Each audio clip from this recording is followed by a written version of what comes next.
See everyone. Before we get started, I'd like to say that our thoughts and prayers are with Coach Graham Clark at Dobbins Bennett with the tragedy that his family's going through right now. And I know he's meant so much to Malik and Thomas and Devon on our football team.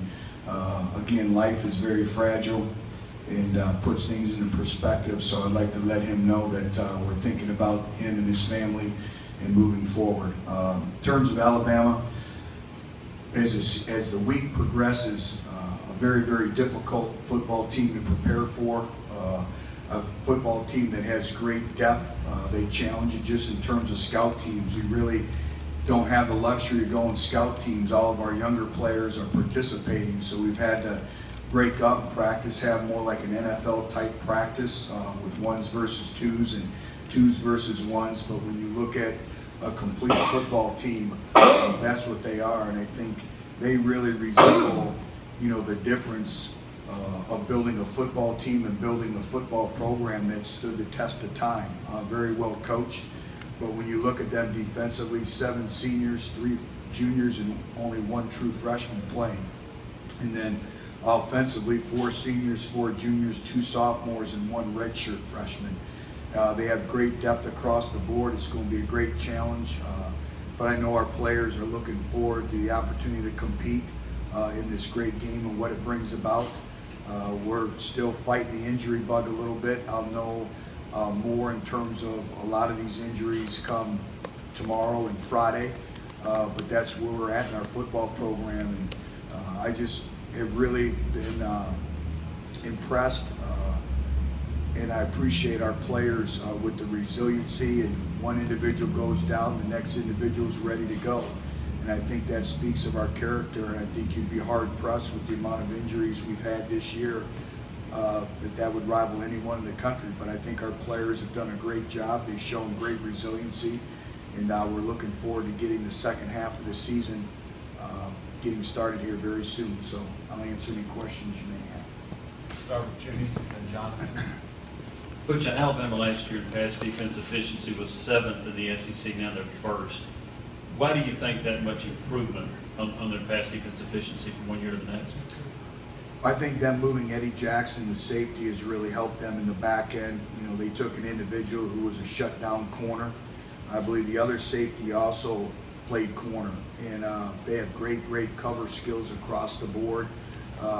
They're very, very deep. And then I think what they have is they have depth, but they also have what we like to refer to as diversity amongst the defensive front.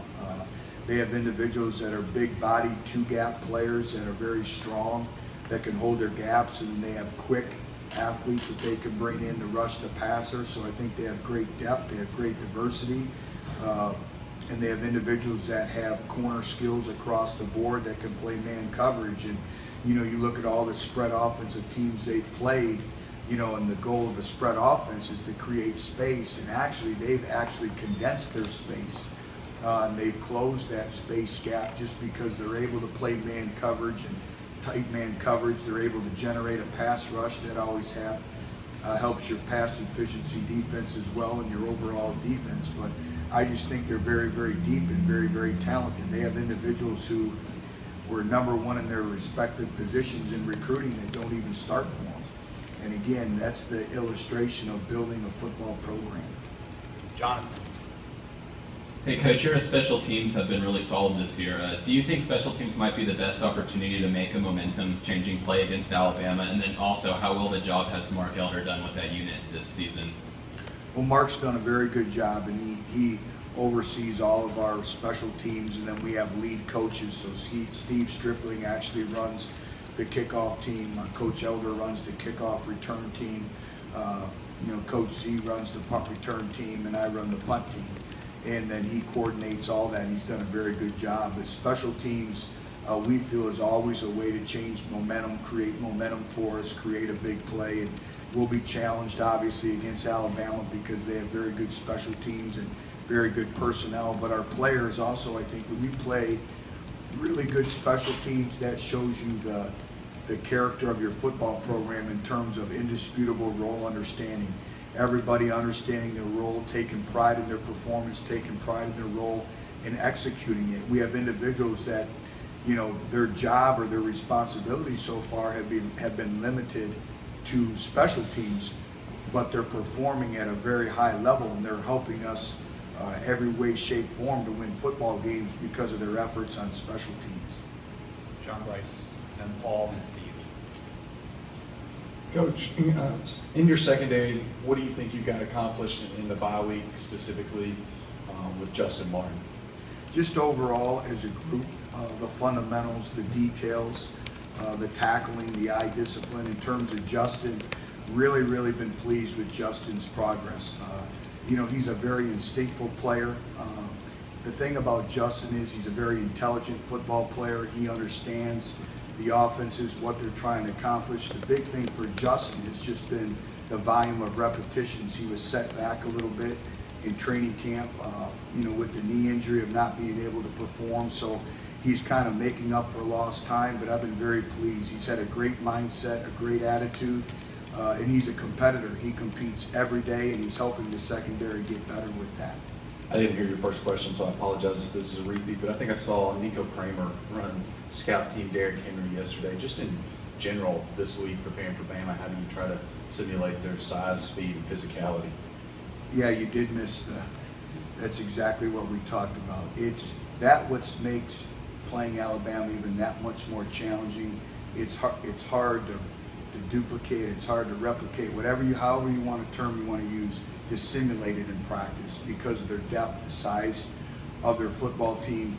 We have had Nico Kramer running at the running back position a little bit. I think he's actually enjoyed that, but we've had to go more good on good with service periods like most of the year we've been able to do, just because we don't have the depth right now in our program to go full scout teams and get the quality repetitions that we need. So it's very hard to simulate with the different skill sets that they have, not only on the defensive side of the ball, but the offensive side of the ball. And, you know, they have complementary players with diverse skill sets, and that's what makes them very challenging to prepare for. Do you ever remember having to use a tight end as a scout team running back? No, it's the first time. Now, we've had to use a tight end at times to play a big quarterback, but it's going to be a great challenge for us. But obviously we see Jalen Hurd every day in practice as well, which I feel Jalen is one of the top running backs in all of college football.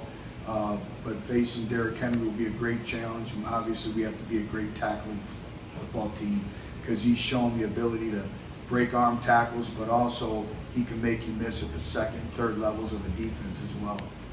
Paul in the back, then Steve, Troy, Dustin. Butch, I guess a lot of your players have talked this week about being ready to compete more than ever against Alabama. I guess what has gone into that is the personnel improvements here, the mindsets, and then obviously the season being in some very competitive games and winning against Georgia. How much has all of that gone into it from a personnel to really just a mindset as well? Paul, I would say all of the above. We're still building this football program, and I know a lot of people don't want to hear it, but it's reality. And it's the mindset, it's the competitive culture in the football program, it's the confidence, it's the love for football, it's the love for competition, it's the love for each other, and it's the expectations in our football program, and our players have done a very good job with that. And we talked about, you know, finishing strong for 6 and seeing where that puts us, but just focusing each week on being 1-0. You know, all we're interested is 1-game winning streaks.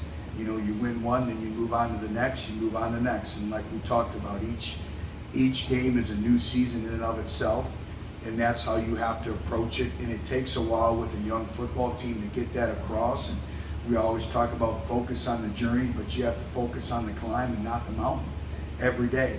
And as soon as you start getting outside your focus, that's when you lose focus. And in today's world of everything that's going through the life of these young adults, you know, when they come here and you have them for 3.5 hours in a day, you have to be locked in with your focus and your determination. And when you're playing a team like Alabama, not only do they have great players, but they have very good schemes as well.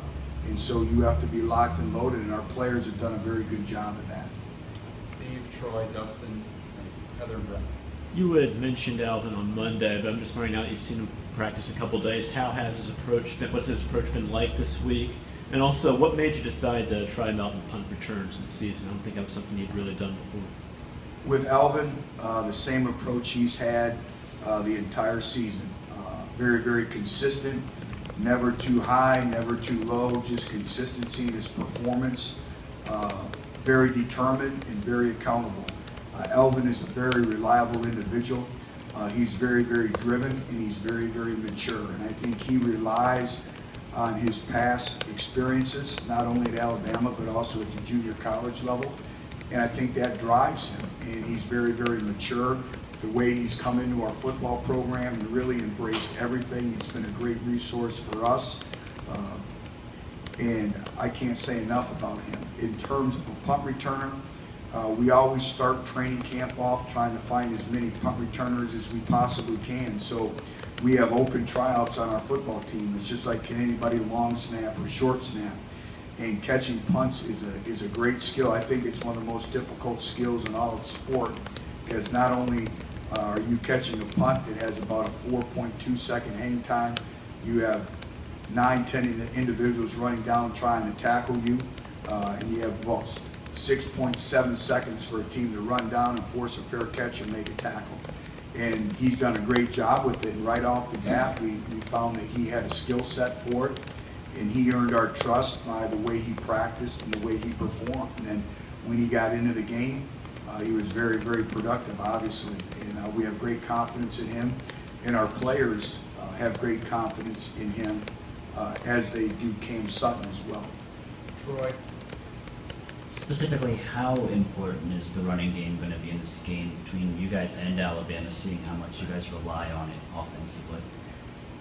If Alabama makes you one-dimensional, you're in for a long day. And you look at all the teams that they've had great success, which is pretty much all of them, they've turned teams into being one-dimensional football teams.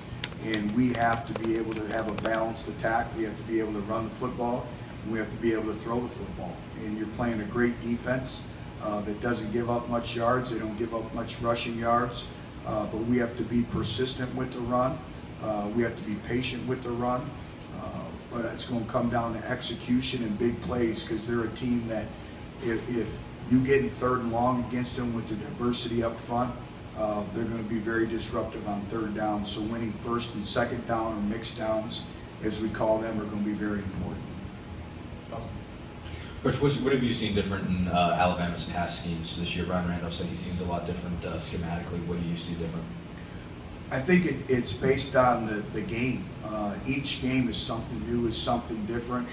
Kind of, obviously they want to run the football with Derrick Henry, but each week it's something different. It's almost like a new scheme at times. Maybe a little more attachment plays to their run game with passes behind it, which is really the flavor of college football. But there's some things that don't change. They do a great job of putting their players in one-on-one matchups, moving their wide receivers around, doing some different things there. The quarterback has made a difference. He's able to now make plays with his legs. He's playing with a high level of confidence right now and a high level of execution as well. Heather? Butch, has Ja'Shawn Robertson been able to practice at all this week? And if he's not able to play on Saturday, would you look at Dylan Wiseman in that spot? Yeah, right now, Ja'Shawn has been very, very limited, which he has been all year. So today and tomorrow are big days for him. I'll know a little bit more later in the week, but Dylan Wiseman will be an individual who could bump over. You know, we ask a lot out of Dylan from playing left guard to right guard to center to a lot of things, but obviously that would change things. Jack Jones, individuals that gained those valuable repetitions in the Georgia game, but Dylan would be one of those individuals that would be in the mix to move over. Brent, Jimmy Himes, Patrick Brown, Patrick Murray. One or two more after that. Butch, just kind of follow up to Dustin's question. How do you manage the unknown? You talk for season openers about, you know, the unknown of an opener, but you're 6 games in. How do you handle defensively managing the fact that you may get something they haven't shown on tape all season? How do you manage that, particularly early in the game? It's the ability to adapt and adjust and, you know, communicative. A lot of times you have to rely on your older players that have been through those experiences, that understand. That's why the volume an inventory of plays that they see, that an individual sees over the course of their career, is very, very important. That's why usually older players can adapt and adjust the schemes more so because they see more of it, and that's just accumulation over time. But for the most part, our players have done a good job with it. But the first couple series of the game will be very, very important because that'll kind of tell you the storyline, the flavor of the game. Which Jay Coker said that he does not like to slide, and in the A&M game he tried to run over some people. So when he is scrambling, how mindful do you have to be that he's not a guy that would slide, that you need to make sure you tackle him and not let up? You have to be very mindful of that. And you know, it's very difficult on a defense anytime you have a running quarterback, but particularly when you get to that gray area of the sideline with, you know, with different penalties and all that. So sometimes it can take the aggressiveness out of a defense, but I know their football team really, really lives off of his competitiveness and his toughness. You can see them get excited when he has big runs and when he plays with the physical style of play. And I know they feed off of that. So we've talked about it. We show, obviously they see the video, so we can't assume anything. And you have to assume that, you know, he's a running back when he gets outside the pocket. Patrick Brown and Patrick Murray, and then one more. Butch, Jalen wasn't in practice yesterday. Coach Sports said he was battling the flu. Is he expected to be back today? And how big of a concern is that going this week? Not a real big concern. He's already checked in for treatments, and he'll be at practice, and he'll go through a full practice today. So the big thing was getting him in bed, getting his body right, and we fully anticipate him being ready to go, and he should be at practice and participate the entire length of the practice today. Patrick in the back. Butch, you mentioned how Alabama likes to change out the guys on the defensive line, bring in different personnel. Is there a way you can use your tempo to kind of get them in some situations where they have guys that maybe they don't want to have on the field in that situation? Yeah, I think every team has attempted to do that, but they do such a great job. They're so talented that when you get to third down opportunities against them, they don't really care what personnel grouping you're in. All they're trying to do is to get their personnel on the field because they're a veteran group. They can adapt and adjust to what personnel grouping you have in, what formation you have in. I think that comes with experience. So they do a very, very good job of getting the right personnel on the field. They've done that all year. But tempo, you know, is always a big part of our plan. But they do a great job of really countering that. Is as soon as that play is over with, leading into third down or any type of situational defense, they do a really good job structurally of getting those players on the field. Anybody else? All right. Thank you. Have a good day. Thank you.